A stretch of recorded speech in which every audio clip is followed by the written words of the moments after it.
सुप्रभात प्यारे बच्चों, हिंदी की कक्षा में आप सबका स्वागत है। आज की कक्षा में हम हमारी पाठ्य पुस्तक वट वृक्ष का पाठ 14 मॉनिटर पढ़ेंगे। बच्चों, मॉनिटर शब्द तो आप जानते ही होंगे। जो कक्षा को मॉनिटर करता है, कंट्रोल करता है, वो मॉनिटर होता है। आप में से भी कोई रहा होगा या कभी बनने का मौका मिला होगा। ऐसी ही एक कहानी है आज की, जिसमें काजल नाम की एक लड़की कक्षा की मॉनिटर है, जो कि खेल कूद, पढ़ाई, अन्य सभी कार्यक्रमों में हिस्सा लेने में सदैव आगे रहती थी। इसलिए उसे अपने आप पर घमंड था। कक्षा की दूसरी लड़कियां उसे उसकी गलती का एहसास करवाने के लिए क्या करती हैं, आइए आज का हम पाठ पढ़ के जानें। काजल चौथी कक्षा की छात्रा होने के साथ कक्षा की मॉनिटर भी थी।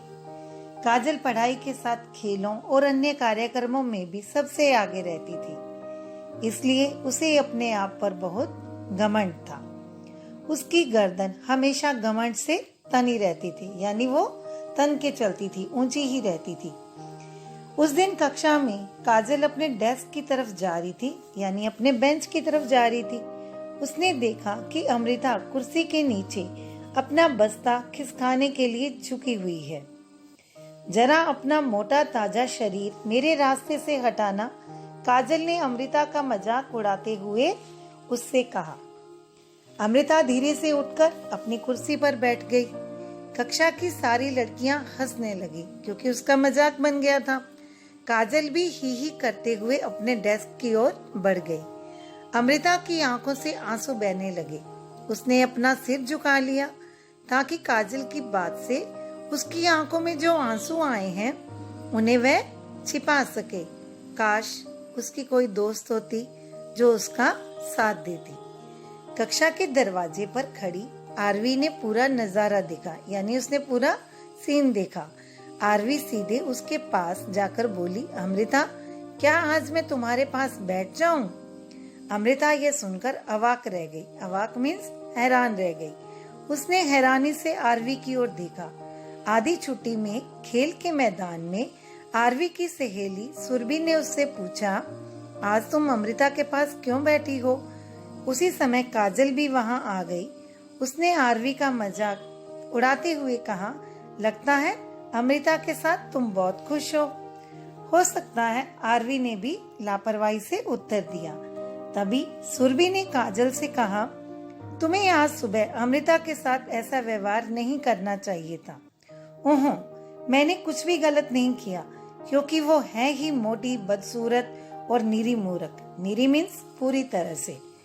ऐसा कहकर कंधा झटकते हुए गुस्से से काजल वहां से चली गई।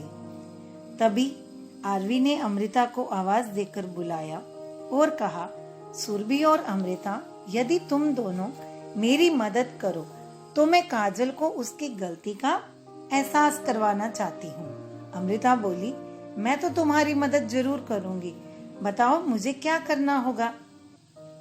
सुरभि कुछ सोचकर बोली, ठीक है, मैं भी काजल को उसकी गलती का एहसास कराने में तुम्हारी मदद करूंगी।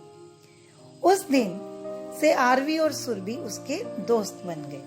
अब अमृता खुश रहने लगी और स्कूल जाने के लिए भी उत्सुक रहने लगी। यानी अब अमृता को हर चीज में मजा आने लग गया था, क्योंकि उसके सभी दोस्त बन गए थे। जब से आरवी ने अमृता की मदद करने का निश्चय किया, तभी वह समझ गई थी कि उसे स्वयं भी कितनी मेहनत करनी पड़ेगी। स्वयं बुद्धू रहकर वह अमृता को कुछ भी नहीं सिखा सकती, इसलिए उसने स्वयं की पढ़ाई पर विशेष ध्यान देना आरंभ किया। शाम को तीनों सहेलियां मिलकर एक साथ होमवर्क करती। अच्छी सहेलियों का साथ मिलने तथा साथ बैठकर होमवर्क करने के कारण अमृता भी पढ़ाई में दिलचस्पी लेने लगी, यानी उसे मजा आने लगा। वो इंटरेस्ट के साथ पढ़ने लगी। इसी तरह दिन बीतने लगे। इस महीने की मासिक परीक्षा के परीक्षाफल ने मिसेस रस्तोगी को हैरान कर दिया। बच्चों, मासिक परीक्षा यानी MCT एग्जाम, और मिसेस रस्तोगी आप जानते हैं कौन है? उनकी टीचर।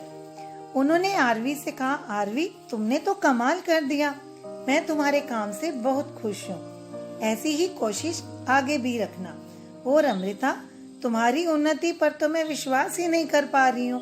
तुम्हारे सभी विषयों में बहुत अच्छे अंक आए हैं, बल्कि हिंदी में तो तुम्हें सबसे अधिक अंक मिले हैं। यहाँ तक कि काजल को भी तुमने पीछे छोड़ दिया, शाबाश।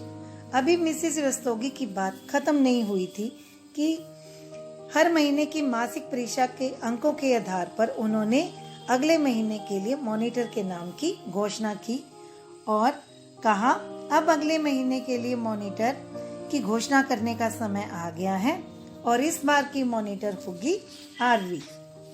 सभी लड़कियों ने जोरदार तालियों के साथ नई मॉनिटर आरवी का स्वागत किया। स्कूल की छुट्टी के बाद काजल ने अमृता के पास जाकर कहा, अमृता, तुमने मुझसे ज्यादा अंक लाने के लिए कहाँ से नकल की? तब अमृता ने कहा कि जब आरवी और सुरभि जैसी पढ़ाई में मेरी मदद करने वाली सहेलियां हैं तो मुझे नकल करने की क्या जरूरत है। काजल जोर से हंसी। सहेलियां? तुम समझती हो कि ये तुम्हारी सहेलियां हैं? ये सब उन्होंने मुझे सबक सिखाने के लिए किया है, यानी मैंने जो मजाक उड़ाया था उसका मुझे इन्होंने सबक सिखाया है। अगर तुम्हें विश्वास नहीं है तो आरवी से पूछ लो। आरवी ने सब कुछ सुना और बोली, तुम गलत हो काजल, मैं अमृता की सहेली हूँ। ये ठीक है कि तुम्हें अपनी गलती का एहसास कराने के लिए मैंने ये अभियान शुरू किया था, लेकिन अब सचमुच अमृता मेरी सहेली है और मैं भी। सुरभि ने कहा। दूसरी सभी लड़कियों ने अमृता और आरवी को बधाई दी और उन तीनों को घेर लिया।